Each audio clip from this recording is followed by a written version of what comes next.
Welcome to the PolicyNet podcast by the UNESCO Inclusive Policy Lab. This is the place where top thinkers come to talk data and solutions that would reset us along a more equitable and smart path. Today we talk about data value, continuing our debates on how such value can be captured and redistributed. Our expert today is Maria Savona. She is professor at both University of Sussex and Luiss University in Rome. Her expertise lies in economics of innovation, employment and wage inequality, and economics of data value. These are all key to our conversation today, and we're very happy to have Maria with us. Maria, welcome. Thank you very much for the invitation. It's a pleasure to be with you. I'm UNESCO's Yulia Shevchuk, and I'm your host here. Maria, let's dive right in. Could you please frame this discussion for us by unpacking your take on data, its peculiarities compared to other goods, and importantly, its value? Let's start with what we mean by data. So there's a first big distinction between personal data and non-personal data. According to the OECD, data can be used multiple times in different contexts without inherently diminishing their value. So basically what characterizes data is something that can be exploited and re-exploited infinitely at low marginal cost. So this is something that distinguishes data from other types of investment. Now, the way I frame it usually is from the perspective of what I call data value chain, starting from personal data, actually, and the first phase of raw data generation. Each of us is a data subject and a data generator. So in general, at the stage of raw data generation, data is considered a public good, so something that can be shared without much problem. There's a second stage, which is related to collection and storage. And this is usually carried out either by firms or by public actors. And this particular stage requires investment. Data collected can be excluded from the use of other people and is rival in this sense from an economic perspective. Now, what really represents the valuable stage of the data value chain is data analytics, something that is inherently, again, a public good because it's knowledge.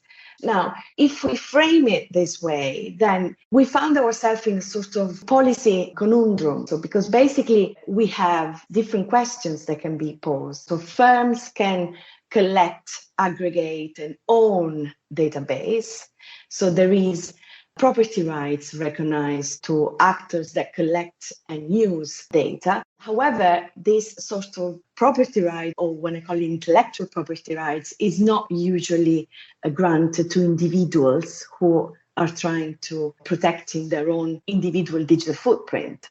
So a first question is, do we have a sort of fallacy of division in this sense? The second question is that if we use these property rights or intellectual property rights for individual firms, then is this compatible with this public purpose of facilitating data sharing, which is all we want when it comes to, for example, to pursue objectives that are of public purposes like health or research. So in a word, what are the individual rights that are able to create and facilitate these incentives to share?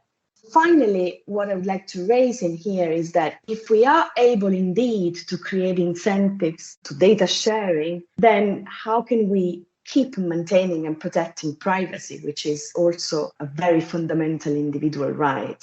So in other words, there's a sort of three-dimensional objectives here that cannot be usually aligned. So this is something that is important to keep in mind when we talk about data value. So there is a data value that is inherently related to private actors, and we all know how large platforms and big tech extract value from individual data. And there's also a matter of creating social value from this data, so to maximize the incentives of individuals to share this data. This is something that is at the core of the problems of data governance. And the way I frame it is exactly this way. So I was talking about data as capital because firms recognize property rights on data considered as their investment in intangible capital. And on the other hand, individuals are left with less agency and control over their own data.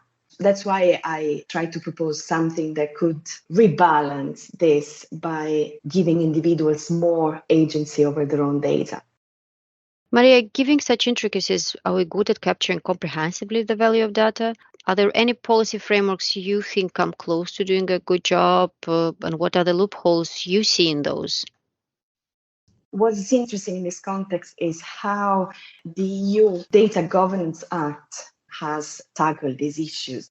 Basically, what the Data Governance Act is trying to foster the availability of data for use by increasing trust in data intermediaries. So this is a central core actor that the European framework is introducing. So basically a sort of intermediate layer of governance between the individual and actors such as large platforms or even public administration. Now, the idea is to strengthen trust in data and facilitate this data sharing that I was mentioning earlier. So ideally, the Data Governance Act wants to strengthen data sharing mechanisms and making public sector data available for reuse. Let's look at it from an economist perspective. And ideally, the way I see it, the EU Data Governance Act aims to address what is called a typical market failure, which is the absence of data markets. The Data Governance Act is trying to facilitate the data sharing between individuals and data intermediaries, and therefore trying to create a transparent ecosystem of data flows in the European context. This is all good. This is actually a welcome steps ahead. But I have a few questions that I think is worth raising in this context. What are the incentives of these data intermediaries and whether these incentives are actually compatible with the aim of increasing trust and compatible with altruism? In other words, what kind of nature these intermediaries are of, non-profit, for-profit. The other issue is an issue of scale. What is their minimum scale to achieve these objectives? If we think, for example, of a very fragmented and rich markets of data intermediaries, what is their minimum scale for making the altruistic use of data meaningful? And on the other hand, if we think about data value concentration, which is also one of the concerns around, for example, large tech, then we want to ask, what is the safe maximum scale of these intermediaries? How can we avoid that these data intermediaries then end up extracting value along the same lines that has been happening, for example, with large platforms? And we know that this can happen for the very economic nature of data. So there's a lot of network externality when it comes to data collection and data value concentration. So ideally, we would like to avoid this kind of scenario. And then an overarching issue for this is that the creation of these safe data markets, so allowing individuals to choose their data intermediaries, requires at the very minimum that individuals are able to delegate some of their rights over their own data to these subjects. You mentioned a lot trust, altruistic use and reuse of data, social value of data, and the sharing of such. Do I take it correctly that you see these regulatory frameworks making strides towards capturing and sharing more social value of data, but not necessarily doing it in terms of monetary value of data? Yes, I mean, I think the Data Governance Act is aimed at increasing trust for sharing for altruistic purposes. That's, I think, is the main spirit of this regulatory framework.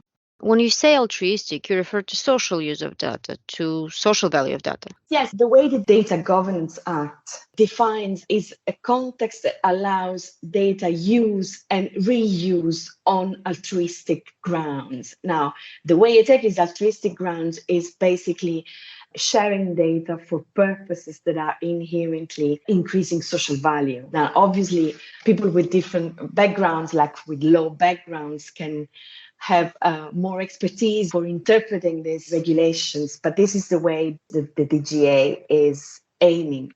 It is important to understand how this is achieved. Also, for example, when it comes to measuring innovation investment in firms, it is taken for granted that whatever investment firms do that are relatively or even tangentially have to do with innovation, they're considered as intangible capital. And I think this is highly questionable because intangible items are very different and therefore cannot be considered all the same. For example, the investment in research and development or investment in design or on human capital and so on. These are all so-called intangible capital items that are very different, for example, from investing in data, particularly in the current context of such a pervasive digitalization of production processes, for instance. We need to rethink all this. The overarching framework to use is keeping in mind that this all should be seen from a political economy perspective rather than simply a sort of measuring perspective, if you want. We want to be sure that from the policy perspective, data use and reuse are actually for public purpose, ultimately to increase social value. And therefore, we need probably to reframe the traditional policies, something that it doesn't squarely fit with any of the two. Earlier in our discussion, but also in some of your works, you touch upon generation of data as a form of employment. Do you see it as such? This is also quite controversial. I've read articles based on the idea that generating data is going to be the future of work. I'm not particularly aligned with this view that you should remunerate work in terms of generation of data. It's something that I think requires a lot more research, in the sense that we really need to rethink the whole theory of value within the current digitalized labor market. I think we need more research on that. But yes, the way I frame it when I wrote this article was to counterpose data as an intangible capital asset versus data as a new form of work, versus again data for which we would need or we could be granting intellectual property rights. It was more of a rhetorical device. Staying focused at this level, what is your take on paying individuals for their data? It is a popular and somehow populistic idea, but do you think it would hold water in real life, or you don't think it's the way to go? I don't think it would be the way to go. We need to reflect much more on this. Considering data as an intangible asset, if you want, from the capital perspective, is fortunately or unfortunately much more advanced as a thing. Since we talk about data value and its concentration, let's go beyond national boundaries and talk about inter-country, global south, global north dynamic. Do you see the current trends in data driving global inequalities even further? And what are the areas you think we should be focusing and concerning ourselves with right now? I don't think there is something very specific to data here, except the reproducing the well-known global inequality. There's not something that is inherently related to data. But in this context, I think what is really, really worth thinking about is how we conceptualize, how we measure, and how we regulate, for example, digital trade. And that's something that requires a huge amount of research. So there are people now reflecting on this. I think it's extremely important to do it. And I think regulating digital trade is something that ideally could help addressing these gaps. Let's move to the second thread in our conversation, and that relates to COVID. So we talked about data access, about data governance, about data value, distribution of such value. Many argue that COVID has changed a lot in these and other areas, but especially when it comes to data. What is your take on this? What has COVID changed, and do you think this would be a lasting impact, or will we go back to normal? It seems to be fading away because of the different stage of the pandemics, and this is something that at the very beginning was particularly important. There has been a few months of reflection on this that I think have been really healthy, in the sense that people were forced to think about the use of digital technologies within a context of emergency. At the beginning of 2020, when everything was happening, then we had the aim of maximizing the speed of tracing of contagion for public health issues. And I think the use and development of this particular application of digital technology has been a very good example of how we should keep attention high. Because ideally, even in emergency, even in a health emergency, it is important that the sort of response should be effective, accurate, and proportional. In fact, colleagues have been writing about this at the moment of when contact tracing apps became very popular. For example, what I've been reflecting upon is that the use of these contact tracing apps in many countries where these have been developed and used have been basically supported and underpinned by the infrastructure of Google and Apple. And from a non-techie perspective and an economist perspective, when they entered this debate and this market, I got very concerned because in the end, Google and Apple are basically sitting on a huge amount of data by supporting this particular infrastructure. And in fact, at the very beginning, nobody really questioned that for the simple reason that they supported the decentralized version, the so-called DP3T protocol, which was the solution that would maintain privacy because they would maintain data in people's smartphone. However, it's true that technically speaking, they couldn't reuse this data, but it is a matter of extending their exclusive presence in an area that was relatively untouched. And now, obviously, this has been increasing. COVID had an impact because it created an emergency and it forced people to think about the use of data in an emergency context.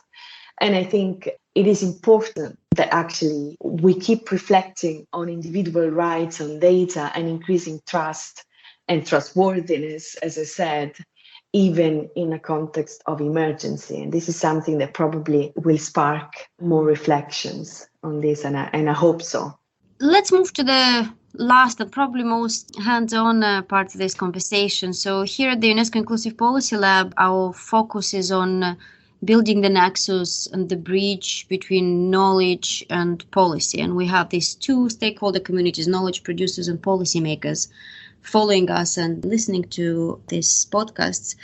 Let's end the conversation with recommendations fast to the knowledge communities.